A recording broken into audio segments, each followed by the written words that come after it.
யோவான் ஸ்நானனின் உபதேசம்.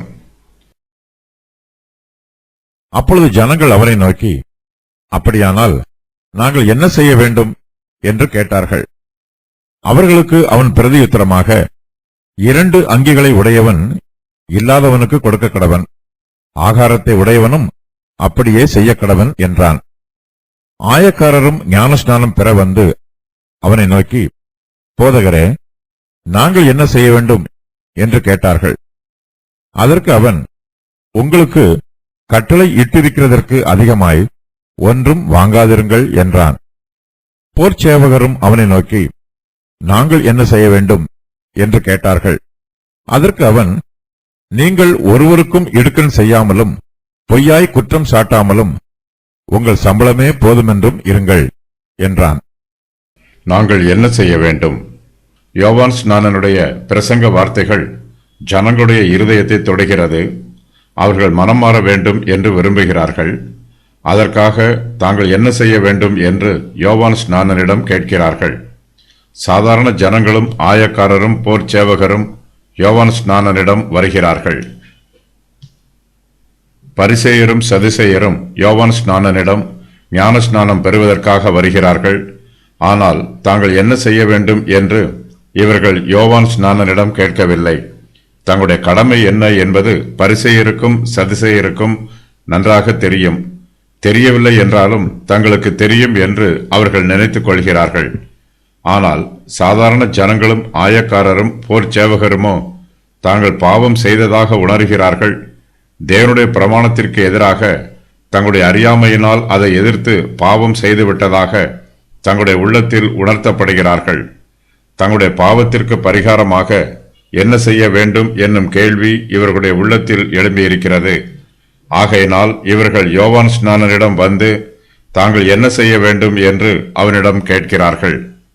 ஞானஸ்நானம் பெற வருகிறவர்களுக்கு உபதேசம் பண்ண வேண்டும்.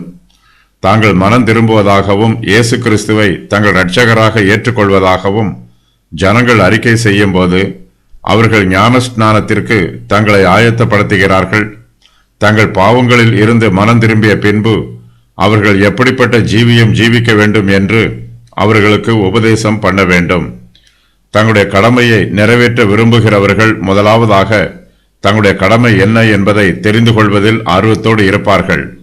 ஜனங்கள் யோவான் ஸ்நானனிடம் மற்றவர்கள் என்ன செய்ய வேண்டும் என்று விசாரிக்கவில்லை. அதற்கு பதிலாக தாங்கள் என்ன செய்ய வேண்டும் என்றே விசாரிக்கிறார்கள். தாங்கள் மனம் திரும்புதலுக்கு ஏற்ற என்னென்ன கனிகளை கொடுக்க வேண்டும் என்று அவனிடம் விசாரிக்கிறார்கள். யோவான் ஸ்நானன் தன்னிடம் வந்து என்ன செய்ய வேண்டும் என்று விசாரிக்கிற வெவ்வேறு விதமான ஜனங்களிடம் அவர்களுடைய நிலைமைக்கு தகுந்தவாறு அவர்கள் என்ன செய்ய வேண்டும் என்று பதில் கூறுகிறான். ஜனங்களுக்கு உபதேசம். யோவான் ஸ்நானனின் உபதேசத்தை கேட்டு தாங்கள் என்ன செய்ய வேண்டும் என்று ஜனங்கள் அவனிடம் கேட்கிறார்கள். அதற்கு அவன் பிரதியுத்தரமாக, 2 அங்கிகளை உடையவன் இல்லாதவனுக்கு கொடுக்க கடவன் என்று கூறுகிறான்.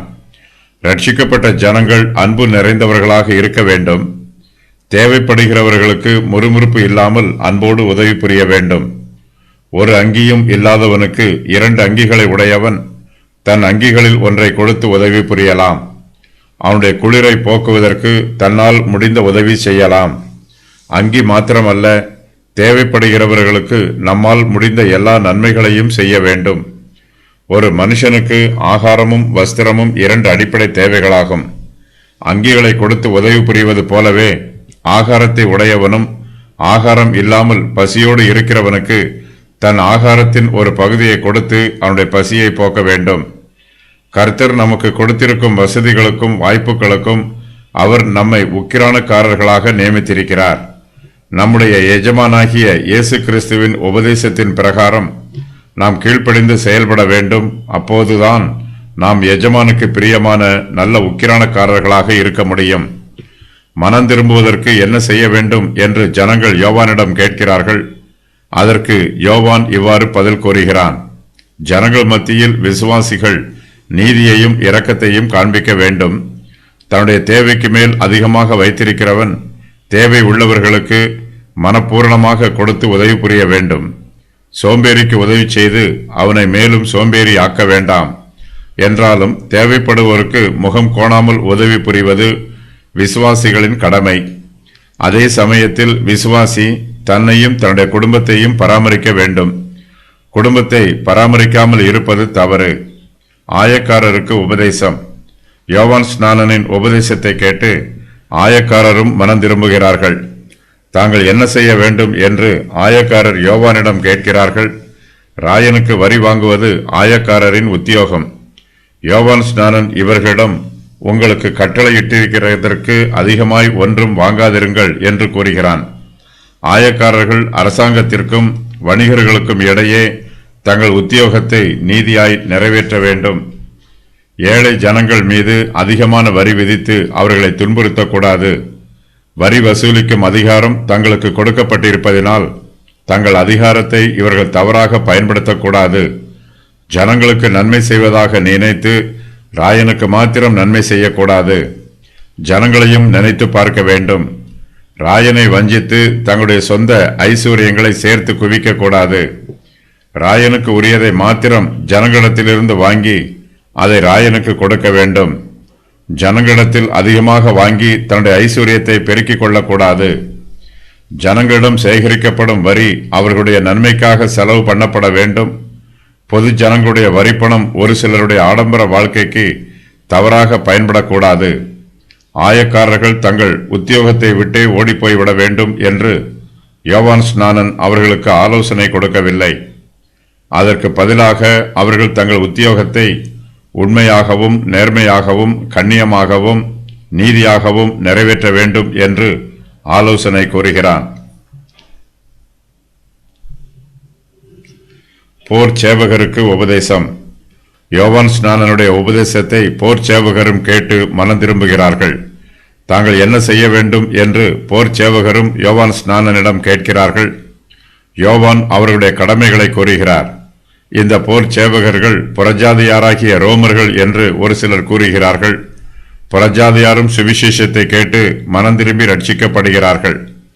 பொதுவாக போர் சேவகர்கள் தங்களை மார்க்க காரியங்களில் ஈடுபடுத்திக் கொள்வதில்லை. ஆனால் இவர்களோ யோவான் ஸ்நானனின் உபதேசத்தை கேட்டு ஞானஸ்நானம் பெறுவதற்கு ஆயத்தமாக இருக்கிறார்கள். மனம் திரும்புதலுக்கு ஏற்ற நல்ல கனிகளை கொடுக்கவும் விரும்புகிறார்கள்.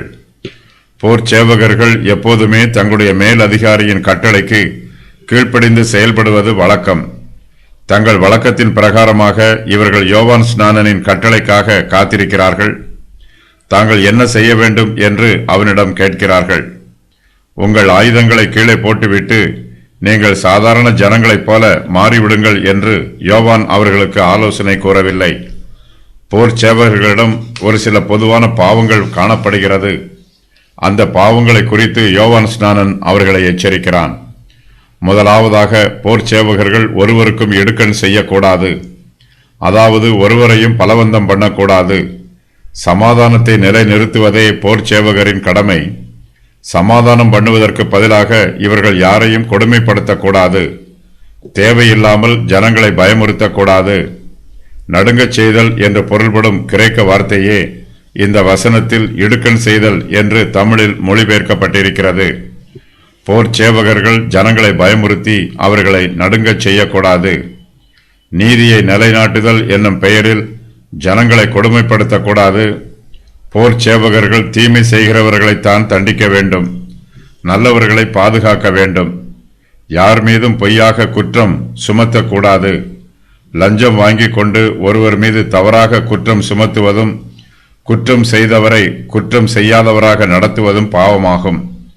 போர் சேவகர்கள் தங்கள் சம்பளமே போதும் என்று நினைத்து கண்ணியமாக தங்கள் கடமையை நிறைவேற்ற வேண்டும். பிறர் மீது தங்களுக்குள்ள பொறாமையினாலோ காழ்ப்புணர்ச்சியினாலோ அவர்களை தங்கள் மேல் அதிகாரிகளிடம் பொய்க்குற்றம் சுமத்தி தண்டிக்கக்கூடாது. போர் சேவகர்கள் பேராசை உடையவர்களாக இருக்கக்கூடாது. போதும் என்ற மனதோடு தங்கள் கடமைகளை நிறைவேற்ற வேண்டும். எந்த சம்பளத்திற்கு தங்கள் கடமையை செய்ய போர் சேவகர்கள் ஒப்புக்கொண்டார்களோ அதை மாத்திரம் பெற்றுக்கொண்டு மனப்பூர்வமாக தங்கள் கடமையை நிறைவேற்ற வேண்டும். சம்பளம் அதிகம் வேண்டும் என்று முறுமுறுக்கக்கூடாது. தவறான வழியில் தங்கள் வருமானத்தை பெருக்கிக் கொள்வதற்கு லஞ்சம் வாங்கக்கூடாது. தங்களுக்கு கொடுக்கப்பட்டிருக்கும் கடமைகளை போர் சேவகர்கள் நல்ல முறையில் நிறைவேற்றி ஜனங்களுக்கும் ராயனுக்கும் நன்மை செய்ய வேண்டும். யோவான் போர் சேவகருக்கு கூறிய 3 காரியங்களின் விவரம் வருமாறு, நீங்கள் ஒருவருக்கும் இடுக்கண் செய்யாமல் இருங்கள், பொய்யாய் குற்றம் சாட்டாமல் இருங்கள், உங்கள் சம்பளமே போதும் என்று இருங்கள்.